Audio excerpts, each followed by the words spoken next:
Licence ഇല്ലാത്ത സ്ഥാപനങ്ങളിൽ ഖുർആൻ പഠനം നടത്തുന്നത് നിയമവിരുദ്ധമാണ് എന്നും അംഗീകൃതമല്ലാത്ത ഓൺലൈനിലുള്ള ഖുർആൻ പഠനത്തിന് വിലക്ക് ഏർപ്പെടുത്തി UAE മതകാര്യ വകുപ്പ്. ഈ ഒരു വാർത്തക്കെതിരെ ഒരുപാട് നെഗറ്റീവ് പ്രതികരണം ഉണ്ടായിരുന്നു.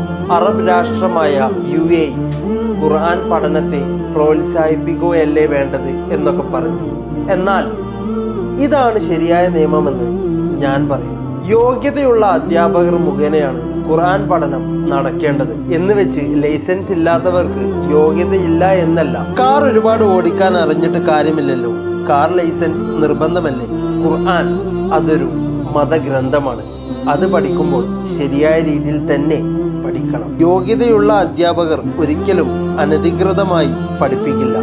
തെറ്റായ രീതിയിലുള്ള ഖുർആൻ മതപഠനം പുതുതലമുറയെ തെറ്റിക്കാനുള്ള സാധ്യത വളരെ വലുതാണ്. യോഗ്യതയില്ലാത്ത അധ്യാപകർ നടത്തുന്ന ഖുർആൻ പഠനവും വ്യാഖ്യാനവും ഇസ്ലാമിക മതത്തെക്കുറിച്ച് തന്നെ തെറ്റിദ്ധാരണ പടർത്താൻ മാത്രമേ സഹായിക്കുകയുള്ളൂ. ഇനി നിങ്ങൾ പറ, UAEയുടെ ഈ നിയമം നല്ലതാണോ എന്ന്.